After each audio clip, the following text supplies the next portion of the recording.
Hello, BookTube. We're in part 2 of our September Q&A. Not sure this is going to be the only Q&A this month, but I figure as long as the month's starting, we might as well. And it's a beautiful, beautiful day here. So what better use for it than to talk to my imaginary friends? So we are up to Foothill Element? Foothill Element? Steve, earlier this year, Penguin came out with a hardcover edition of Robert Burton's classic, The Anatomy of Melancholy. Did you receive a copy? And if so, what was your impression of the book's overall quality? I never got it. For the money it cost, they should have published a much better quality book. Oh, so you got it and it wasn't well made? Let's hope next summer when the Penguin comes out, it will be one of their great classic deluxe editions with French flaps. That would be great. I haven't got it from Penguin yet. I've been looking forward to it for years, but I don't think they ever sent it to me. Alan Black says, I've recently developed a sweet tooth for biography, which is a genre I never really gravitated towards before. Well, yes, it can be really, really good. And it can also be very addictive, too. For a simple incremental reason. If you read one biography of Hadrian, you are incredibly prepared to read a second biography of Hadrian and inherently interested. And that moves you to a third one. And then after you've read 3 biographies of Hadrian, suddenly you want to read about one particular military campaign or one particular aspect of his civil reform or Hadrian's Wall. And then suddenly reading 2 books on Hadrian's Wall and then 3 books on Hadrian's Wall. That's how you get to a point of being absolutely addicted to reading history and biography. By knowing more. It's intimidating to start with because you don't know anything, and nobody likes that feeling. But anyway, you had a question buried in here before I went up. The first biography I read, funnily enough, was a Byron biography. I'm also reading one you recommended, James Merrill, Life and Art by Langdon Hammer, halfway through and loving it. Oh, it's good to hear. My question is, how do you judge a biography as being good or well worth reading, especially in the instance of Byron where there have been so many? Okay, well, there are 2 ways. One way is, ask me. as egotistical as that sounds. Since I am a raven-haired, bee-sting-lipped, pillowy-pecked, sexy influencer, I feel entitled to a certain level of screaming egotism. So one way would be, ask me. I've done a lot of biographical reading. I'd probably point you in the right direction of a book that won't waste your time. But another way is what you like. Read the book. Biography isn't exempt. History and biography aren't exempt from any of the rules that govern science fiction or mystery. It still has to be entertaining reading. And a biographer who has forgotten that is writing a failed biography. No matter how lauded it is, no matter how critically lauded it is, if it's not entertaining to read, it's a failure. It's worth keeping that in mind. It tends to knock the topspin off literary snobs. So if you're reading a biography of Lord Byron or anybody else, and it's exhaustive but dry and matter-of-fact, then you're reading a bad biography, even if it's considered the standard. So that's another way to know whether or not the book is any good. Don't have to worry about whether or not the author is stinting on the facts or pushing a private agenda or anything like that, because your future reading will suss that out for you. You don't have to be the judge of whether or not someone is properly using a literary archive that they're the only ones who've ever seen. Your only concern should be, is it entertaining to read? If it's entertaining to read, then you'll read it, and when you're finished with it, then will come the time for you to assess, how much of what I just read was true, right? You're not taking a biography that you read as gospel, and you shouldn't. So, I would say those 2 measures. If you want to ask me whether or not I'm thinking about this biography, is it any good? I can probably help you, largely no matter who the subject is. And 2. Good is here largely going to be a function of what is entertaining to read. And that'll be you that determines that. So, let's see here. Pete's Pensive says, do you or have you ever enjoyed dancing? If so, what kinds and in what settings? I don't have any rhythm, as I understand it, for dancing, and I've never actually understood it. I'm sorry, I don't mean to be obtuse here, but this could be another aspect of those of you who are new to the channel. I was largely raised and socialized by a non-human species. And dancing is like kissing for me. I just don't, on some fundamental level, I just don't understand it. Both of them seem to me to be heavily codified human preludes to simply asking for sex. And I don't understand that. I don't understand that at all. To me, it seems like the most natural thing to do if you want to ask for sex is to ask for sex. Rather than, I don't understand it. I love to watch dancing. I love to see humans do it. But it is a human courtship ritual that I, on some level, do not understand. So, but no, I don't do it. I don't do it myself, no. Thrift Bookish says some mid-year mystery madness related questions. That's a booktube event that's going on. It's I think the third week in September. We're doing subgenre September to sort of keep mysteries in your mind halfway point before we get to March Mystery Madness. Number one, who is your favorite? Poirot, Miss Marple, or Tommy and Tuppence? Miss Marple. Number two, and Miss Marple mainly because she brings out Agatha Christie's mean side, which not a lot of people think. Not a lot of people see that. They think Miss Marple, they think a kindly old lady, but Christie is at her most mean in those books, and she's at her most interesting when she's at her most mean, in my opinion. Question number two, did you like or loathe Kenneth Branagh as Hercule Poirot in Murder on the Orient Express in 2017? I loathed it. Absolutely loathed it. There was some pretty good acting in it. It's the original Murder on the Orient Express is the definition of a tough act to follow in terms of a cast. There was some pretty good acting in it. And you might say, don't be superficial, but I'm sorry. If you give Hercule Poirot gigantic American-style handlebar mustaches, then you want people to notice the superficial detail. And I did. It was the only thing I could think about. It was the only thing I could think about, and it was ridiculous. So I hated it. I loathed it, was your word. Number three, what do you think of the Hannah Swenson mysteries? Never read them. And number four, have you watched Midsommar Murders? If so, what did you think of it? I remember when it was all the hype on social media, I kept telling myself, you've got it, watch it. And I never did. As usual, I never did. I always manage to talk myself out of watching stuff when I can read instead. Always. I always manage to do that. Or almost always. Let's see here. DDB says, question number one, can you recommend a single volume and critical biography of Henry Ford? I don't think I've ever read a Henry Ford book that was really, really good. Something that I just thought was great. Douglas Brinkley's book maybe come the closest, but even there, Ford was a deeply evil man. And biographies just don't. I mean, he was a deeply evil man who paid a lot of money. He spent a lot of money on a PR line that said the exact opposite. And that PR line has been remarkably successful. Even biographers who say they're not swayed by it are swayed by it. It's as successful as Winston Churchill's PR routine. So I've never read one that I can recommend, no. Number two, in last month's Q&A, you were asked to name an area or aspect of World War II that fascinates you, and you answered paratrooping. But then you didn't mention any books. So apart from Band of Brothers, can you recommend some books on this subject? Yes, I can. I recommend The Paratrooper Generals by Yokelson? Yokelson, I think, is the name of the author, or maybe that's his first name. The Paratrooper Generals is comparatively recent. It's just a couple of years ago, and it was really good. And I also recommend Ridgway's Paratroopers by Clay Blair, whose name came up on this channel because I got his book Silent War about submarine warfare in World War II. And he wrote a book on Ridgway's Paratroopers, the most famous paratrooping outfit of them all. I strongly, strongly recommend that book. It's older. It's 40 or 50 years old. But if you find it at a used bookstore, it's terrific as a reading experience. So I don't actually have a copy at the moment of Ridgway's Paratroopers. The Brattle will provide. I keep meaning to find a copy of the Brattle, but I haven't seen one, and I don't have one yet. Let's see here. M3 Industries says, when a periodical like N+1 publishes a piece you despise, do you dismiss the magazine for a while? Have you split from a magazine before due to editorial differences? Do you hold grudges with periodicals? Care to share? This might be an oblique reference to a very, very stupid piece that N+1 ran a month ago, a few weeks ago, about American book reviewing that just barely had a single line in it that was true or made any sense. But that will tend to put a magazine in bad graces at the Bank of Steve. But I tend not to skip, no, because I know what it's like to put out a monthly periodical, and sometimes you have a few turds on the table of contents. There's just no way around that. To make the issue, sometimes you just have a few turds on the table of contents. And the way you console yourself at night when you're done with putting that issue to bed is that you also have gems on the table of content. And I know that's true of every other periodical, and I don't want to miss those gems. So I try not to have snits with magazines.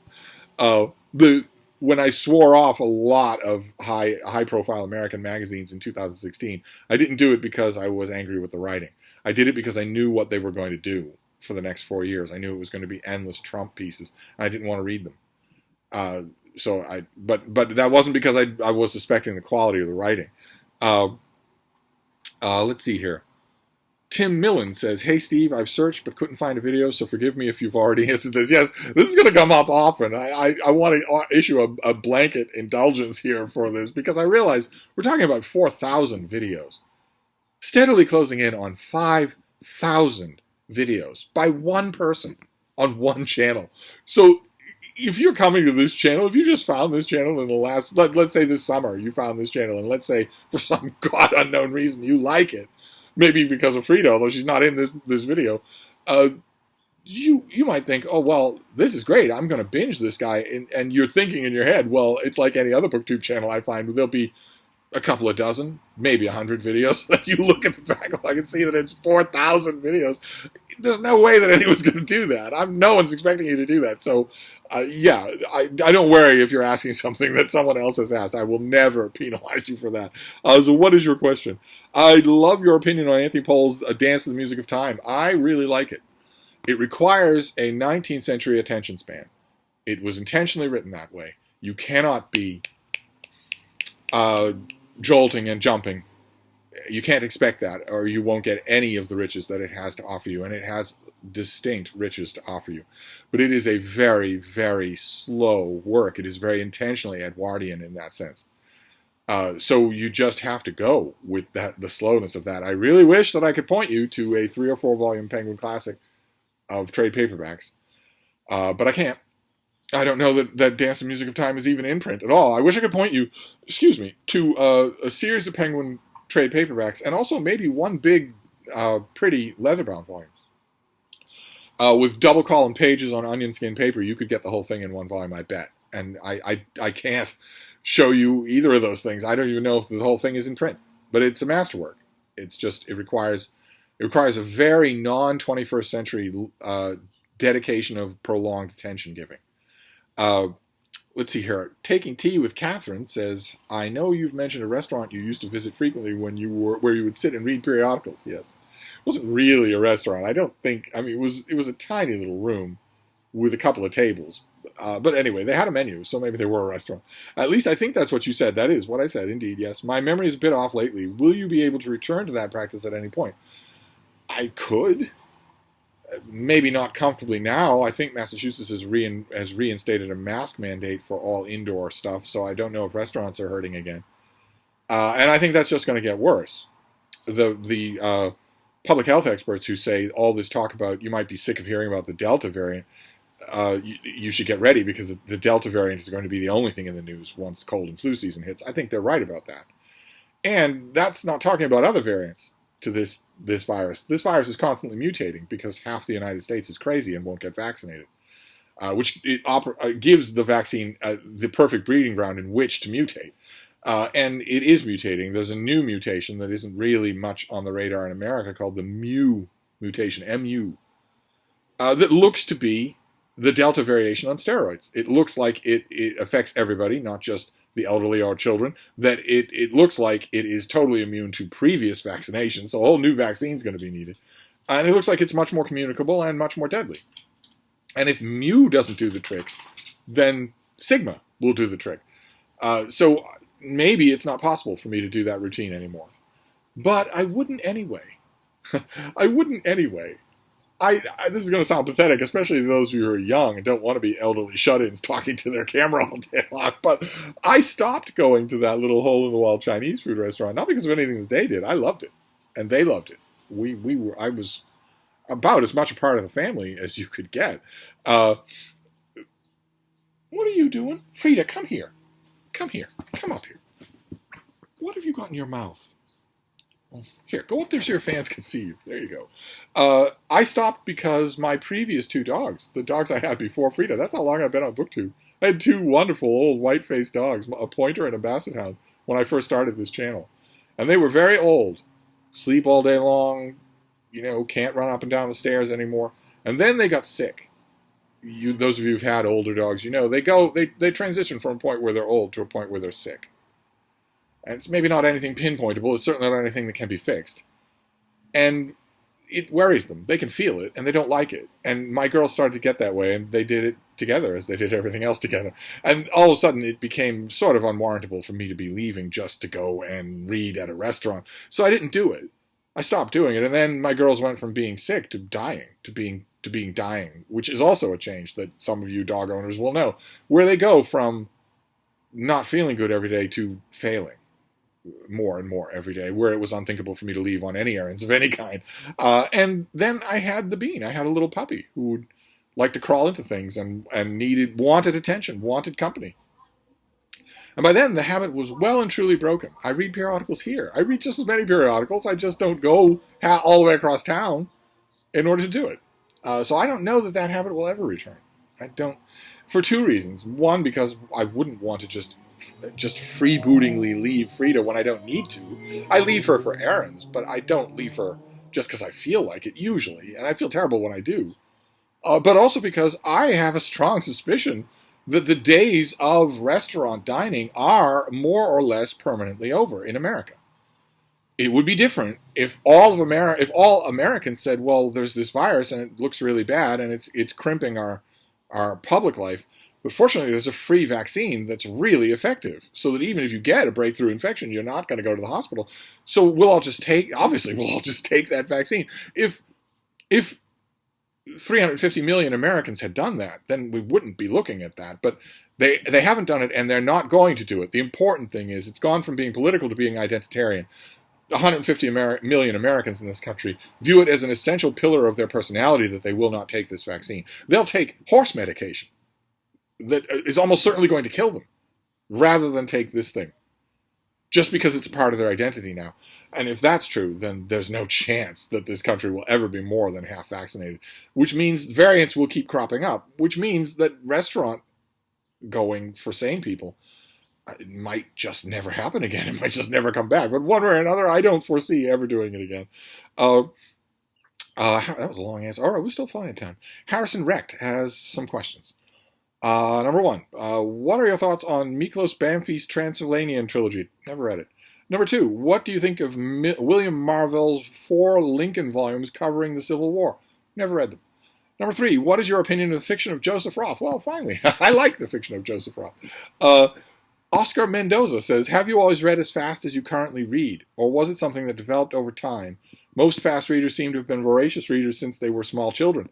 Could it be a talent that is developed in childhood because of the elasticity of the child's brain? It's certainly not true in my case. I didn't read as a child. None of my childhood playmates knew how to read, or knew what a book was, or cared. And I wouldn't trade those childhood playmates for all the mud in Egypt.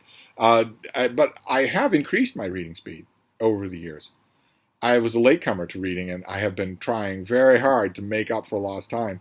But just the one side of note I want to make here is that I think a lot of times we very complacently put too much emphasis on the veracity of this whole idea of the elasticity of the child's mind. You know, people often say, oh, if you're going to learn a language, you got to learn it when you're a kid. Oh, good luck learning it when you're an adult. It's the same thing as that rant I went on yesterday about the elderly person's computer and how it's made for them, not their grandchildren. We too often cede this ground. We too often say, well, you know, if I'm getting older, then I must be getting dumber. That's why you get older. That's why it happens. You're putting the cart in front of the horse. That's why you get older in any meaningful sense of the word. Of course, your body's going to get older. But I think the reason why a lot of people's minds get older is because they just assume they shouldn't challenge it anymore. You can increase your reading speed now. There are a whole bunch of ways to do it. You could concentrate, for instance. You could stop subvocalizing, for instance. You could do a lot more reading in a day, for instance. It's a muscle like anything else. The more you do it, the stronger it gets. But anyway, where was I? I started ranting. Right, elasticity of a child's brain. All right, let's move on to Isaiah Armstrong.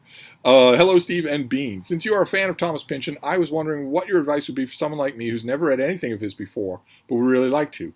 Where is the best place to start? Also, do I need a guidebook to read alongside his proclaimed masterpiece, Gravity's Rainbow, in order to understand it? It would not be a good book if you needed a guidebook to understand it. You do not need a guidebook to understand Thomas Pynchon at all. And no matter what, I know there's a series of Dude Bro videos on Other Corner BookTube recently on where not to start with a whole bunch of authors that most of whom you shouldn't pick up at all. Despite the theme of those videos, why not start with Gravity's Rainbow?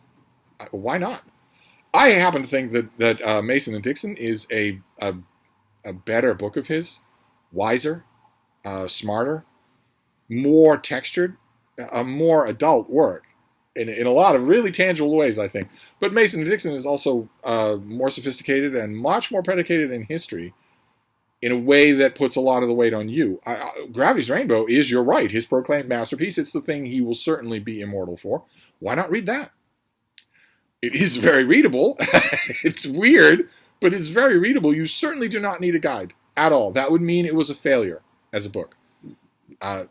All you need is a certain amount of readerly intestinal fortitude, because there is a sequence a little ways into Gravity's Rainbow that is designed to test your moral fiber. Are you really willing to go on? And then there's a sequence that's even longer later in the book that is designed to make you stop reading. It is designed to revolt you so thoroughly that you not only don't finish reading Gravity's Rainbow, you never read any other book again in your life. It is literally an acid test to separate the dilettantes from the people who are in this book for the long haul. I might point out, preemptively, when you get to that long section, so those who read Gravity's Rainbow are instantly going to know the section that I mean.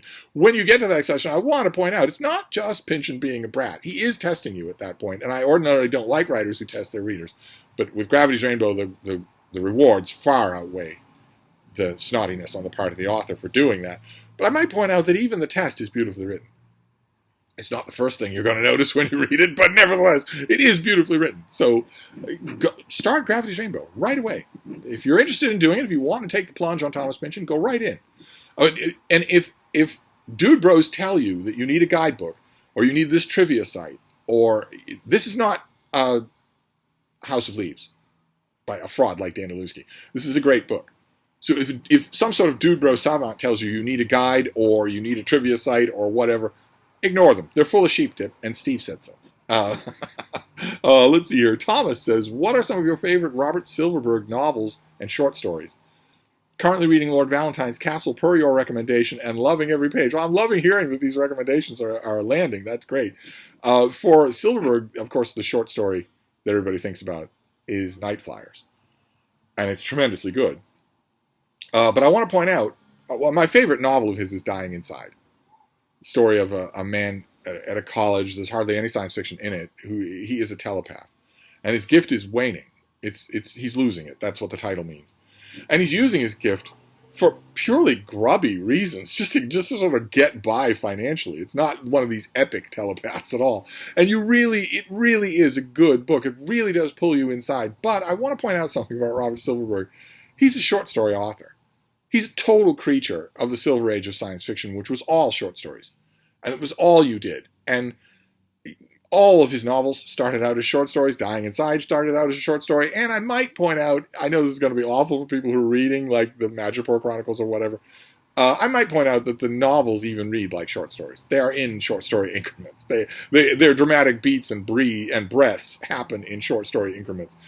Robert Silverberg is, down to his DNA, a short story author. So if you find a really big, nice collection of short stories of Robert Silverberg, you're in like Flynn. There ought to be a big 1,000-page collected short stories of Robert Silverberg. That volume really, really ought to exist. I don't know if it does. I've never seen it.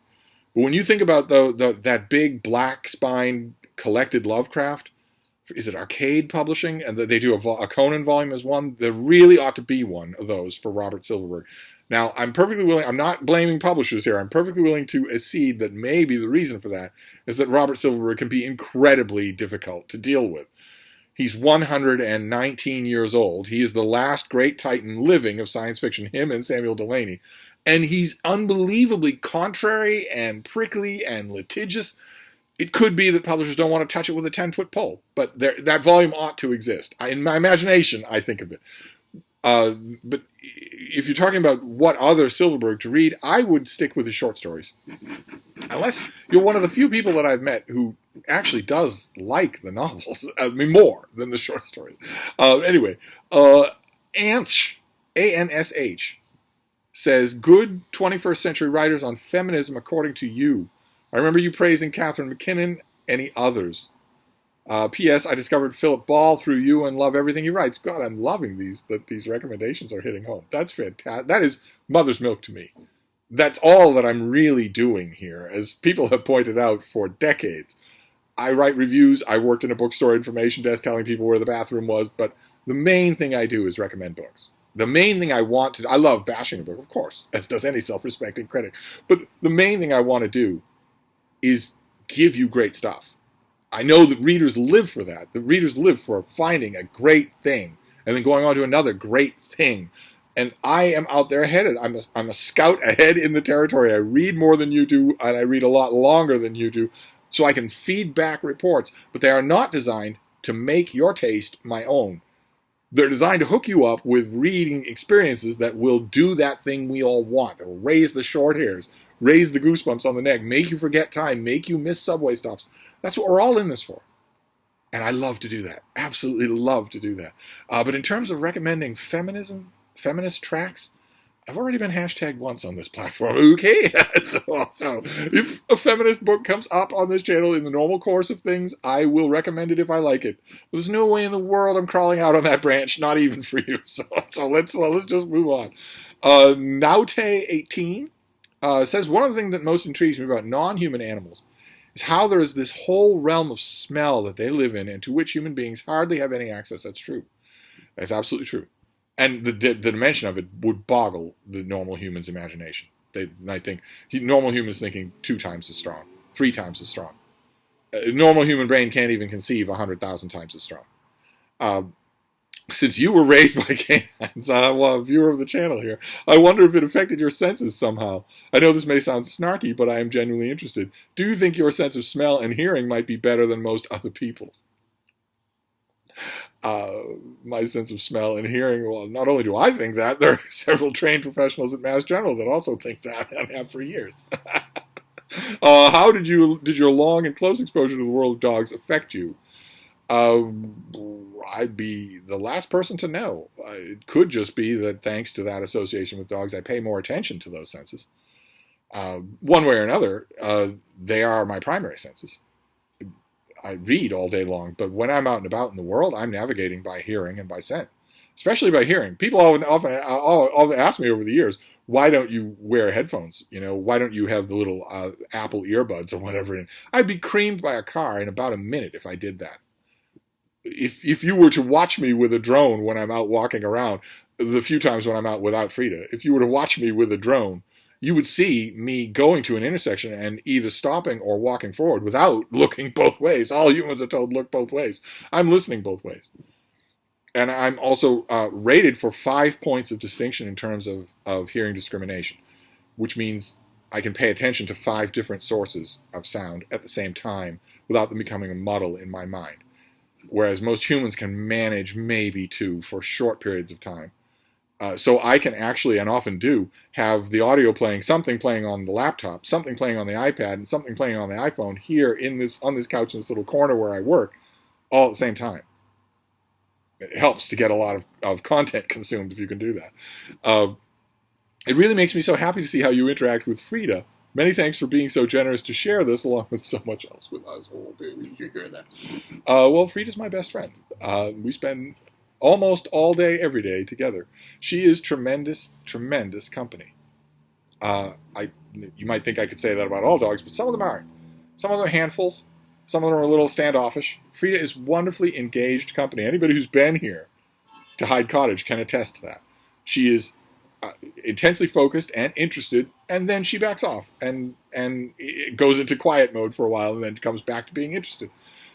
Just wonderful. Just wonderful, wonderful dog. But I want to point out again, you said, thanks for being so generous to share all this. I want to point out again what I pointed out in the last Q&A video in this series, which is that you're being generous too. Okay? I know that this is the weirdest parasocial relationship on YouTube, but I'm just as grateful for you listening as you are for me talking. So as long as we're clear on that. How are we doing for time? Oh, we're done. All right, so we're going to stop with Naote, and we'll move on next time in part 3.